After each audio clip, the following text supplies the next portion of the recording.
Out of the 941, we got one that says, my fiance of 5 years now wants to have an open relationship.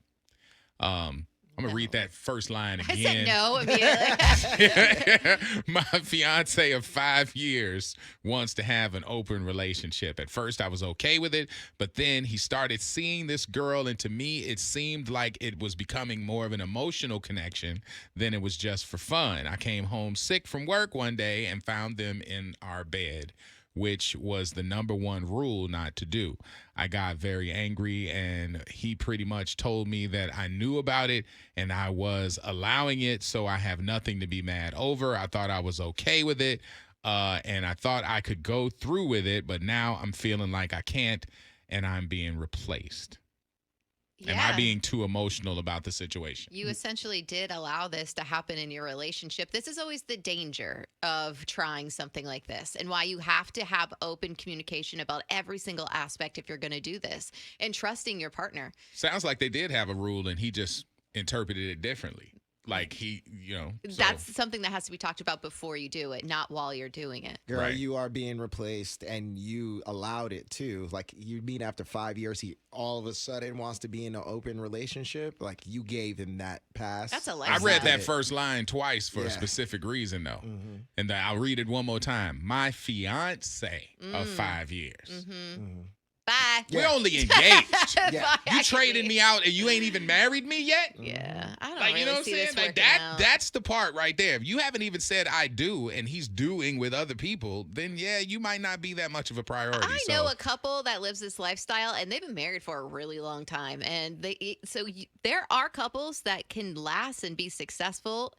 But trust me when I say it's difficult, and for you just to delve into it 5 years into a monogamous relationship and switch everything up is I still can't. You can't be That's my tough. fiance and going out shopping for another person. Like, I mean, if I'm married to you 5 years and you present this, that'd be different. But I ain't even said I do yet. So I just got a promise ring, and you out here with other people. That Yeah. makes it a little rough. All right, I got one out of the 727. Long story short, my boyfriend is in prison, and the other day he was telling me about these friends that he has made in there. Something told me to ask him what his friends' names were because I was curious and what their charges were. After looking it up, I saw the charges were pretty horrible, dealing with some stuff relation to children. Having 2 children myself, I was completely thrown off and off guard. I know that in this type of setting, people with those kind of charges do not disclose those charges to the other inmates because of what they have or the potential of getting hurt by other inmates. Yeah.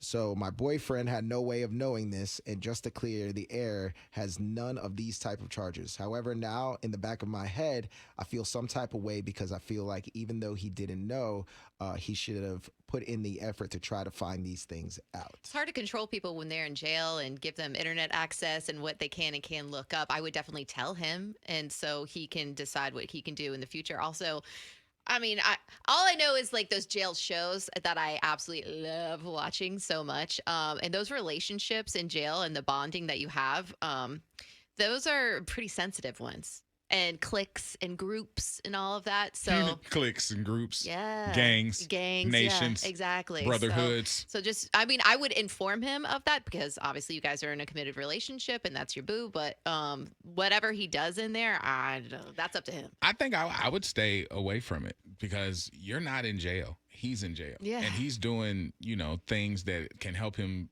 stay safe. If he goes in there and starts popping off at somebody for their charges, which they don't really do, according to what I've seen on the reality shows. Like, you might ask somebody what they're accused of, but not what they did. And somehow they find out in there. And they tend to use the ones that got those bad charges as target practice on different things. They really come after them. And So the second he finds out that you were telling people in jail or that could be you a spread bad it- situation. very bad and That's what I'm dangerous. saying. Like, you're not in jail. He's having to deal with it. So now you're out here having a problem with who he's hanging out with, feeding him stuff, Don't write it in a letter. If he's got a letter in his cell Oh and my somebody God. sees it or something like that, you know what I'm saying? Like Yeah. you don't want that. It's more trouble than help than Yeah. what you're doing. Out of the 727, is it a red flag that my boyfriend eats like a medieval tavern goblin? He bites into burritos sideways. He drinks soup with his hands. Yesterday, he said plates are a scam. I love him, but I also love hygiene. How do I bring this up without sounding judgmental? Should I record him and show him, or is that too mean? I'll Venmo you for the session. Copay is $30. Yeah. I will tell you that a lot of women out there have met the man that they would never marry, but they've built the man that they could. So if you see a guy who has 60% of what you want and you can teach him to not bite into burritos by the side, because what are you, an axe murderer? Are you a shark? Like, I mean, you don't do that, but if you want to teach him some sort of etiquette to make it nice and clean and kind of roughen up, kind of smooth out his rough edges, so to speak. Yeah. Do that. If the 60% is worth it. Yeah, that's gross. That's all you got as a I That's scientist. your doctoral. Yeah, I would definitely go down like a list of like etiquette. We need to have a sit down etiquette class, basically. And I would definitely say, listen, I got to talk to you about this. I should have told you this earlier, but this is grossing me out. I mean, you got people who like double dip at dinner and Ugh. who do certain stuff, or they chew with their mouth open, Wide open. All that, who they haven't been taught. So you have to just weigh the consequences. Is being with you worth it when you look nasty? Yeah. This says, out of the 941, my husband and I are having the not enough romance time argument. We've been married for 21 years. I love him more than ever, but don't love sex as much as I used to. But I love every bit of my man. Can you make it make sense? Yeah. This is one of those things where you have to understand love languages, and it sounds like his love language is about the touching and doing that stuff. So, She's not in the mood. yeah. Can you get tired of it though? Yeah, of course. It's the same person for 20 years. But Right. That's why you got to spice things You got up a little 21 bit. years and you love him more than ever, but you're just like, yo, like the physical, I'm just not really into it. It sounds like she's not feeling. You know when you feel like you're in the mood, that feeling? It sounds like she's not getting there. the low T thing. The thing that's for guys. Yeah. Like when they say the testosterone is low and when you get that, you get all charged Yes. up. Is there an equivalent for ladies? Yes. So I just got the O shot, as a matter of fact, on Monday. And so that's supposed to do the same thing. Yeah. So there's a bunch of different stuff that you can do downstairs. You just call it the O shot. It's called the O shot. Yeah. So they numb the area and then they go ahead and, it's supposed to heighten your sex drive and help everything down there. And then there's also a Morpheus that you could do downstairs. People are texting in. It sounds like menopause. Is that a right thing? It could be to say? pre-menopause. It could be menopause in general. I would say you could go get, all your vitals checked and see if there's anything going on with your body. But there's definitely some plastic surgery, and not even like intrusive, like just, like I did a couple days ago. It's just very in office and then you leave. I don't know if this just hit me because I got smarter or because I was just listening, but menopause Yeah. sounds like it was named after Mm-hmm. the men have to pause. Having a pause. That's actually a good. I mean, I'm correlation. just saying. It's like, yo, if you love him and you was really into it, and now you might be going through this ailment or whatever, so now you just don't. Like, what are you supposed to do? Yeah, Like, because that happens to everybody, don't it? you could get your hormones and levels checked. You could take supplements. There's a lot of different stuff you can do. Well, hopefully you can get that worked out because he seems like he needs it worked out. My wife has two guy friends who are bad influences on her life. One calls and texts her all the time like he's in a relationship with her, and the other is having a relationship with a woman who already has a boyfriend and is telling my wife and her other friend about it like it's cute. I keep telling my wife to stay away because they are no good, yet she doesn't listen to me. She thinks I am trying to control her and am not. I am looking out for her in our relationship. Please help, freaks. I think there's a level of respect there. You don't have to tell friends, even if you're super close, every single detail about your relationship. If somebody wants to open up about theirs, that's cool. You can be a listening person and give them some direction. But yeah, I understand boundaries. You can't control somebody, though. she heard what you had to say. You've said it plenty of times. She obviously doesn't respect what you're saying. You can't control them. Let her do her thing and she'll learn her lesson. You should probably start watching what you share with your man. Like, you share everything with him, but you don't necessarily have to recount everything you talk with your friends about. Your friends' network is like, that's like the group chat.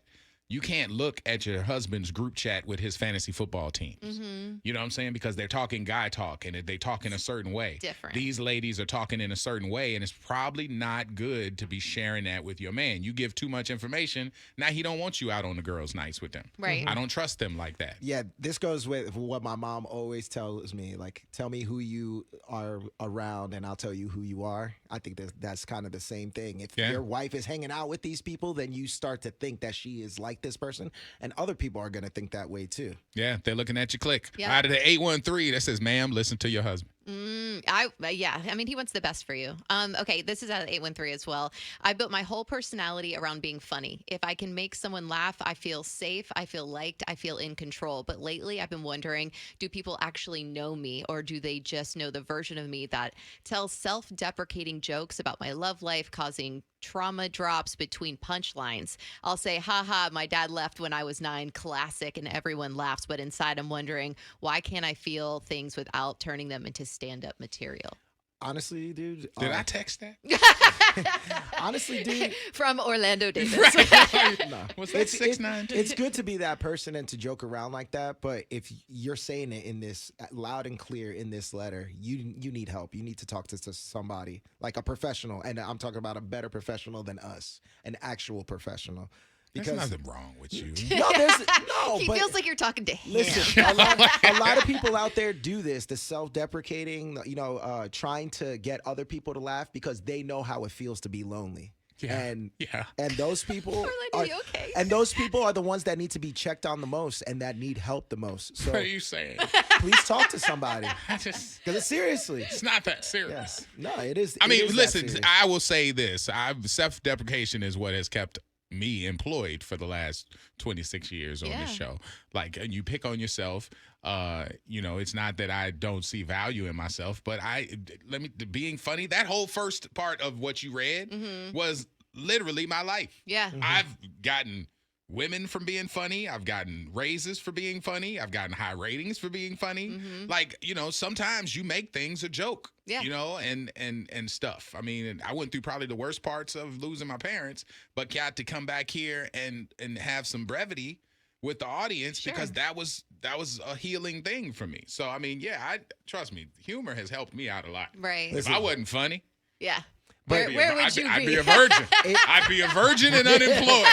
That's what I would be. Listen, it is Mental Health Awareness Month, and this is one of those things that a lot of people don't talk about. And it's like, it's good to joke around and do all that stuff. I wasn't joking. He's saying in this, like, he feels like he needs to talk to somebody, and you should. Someone says really the jokester is usually the most depressed. Exactly. And they say comedy is pain because Yeah, you take the comedians. hurt parts of your life and you make them funny. You Joe showcase Coy, them. Richard Pryor, Ralphie May. People took a lot of hurt and brought a lot of funny to the audience. So I do get that. I appreciate a good comedian and some dark humor. Yeah. Now, do you have to say everything out loud? No. Why don't you just say it to yourself every now and then and keep it moving? Because people look at you funny when you giggling and they don't know why. Why are you Even laughing? you just say it to yourself, you're like, all right, let's see here. I got one that came in and says, I don't know if this topic is for Therapy Thursday, but stuff like the Diddy case and the one about Shannon Sharp with the OnlyFans girl has me rethinking the fantasy of younger women. I'm 45 and I've entertained 30-year-olds and maybe a little younger. Am I setting myself up for failure? No, but you need to watch your back. You need to make sure, be careful who you choose to be in a relationship with and lay in bed with. You don't know. Things get so weird and murky when there's a breakup. They say this about divorce all the time. I never thought that they would come after me for this. I've never seen this type of person before, and how hateful they are and how awful that situation can be. People turn on you. So just be careful at the end of the day. I would stay away from like super young chicks in general. That's just my God's honest advice. I agree with you. If you are a person with any kind of means, Yeah. realize you're a target. Mm-hmm. Like, I mean, even the Bill Belichick story. Like, you know what I'm saying? Like, you are older dude, and you're like, man, I got a 24-year-old. I'm 74. For what? Yeah, Because she why? sees you as an opportunity. You know? are a target, yeah. Diddy, as nasty as he is, began as an opportunity. Mm-hmm. You know, so yeah, Shannon Sharp, you might be a muscular man, Skip, but you also are a target. Yeah. Protect yourself. Protect yourself. Before you wreck yourself. With the bars today, boy. Protect yourself or you wreck yourself. You're welcome. You gotta check yourself before you wreck yourself. All right, man. Therapy Thursday's a wrap. Demesman and Dover's right. Orlando and the Freak Show. Thank you for watching this video. If you want to support, like, share, and subscribe.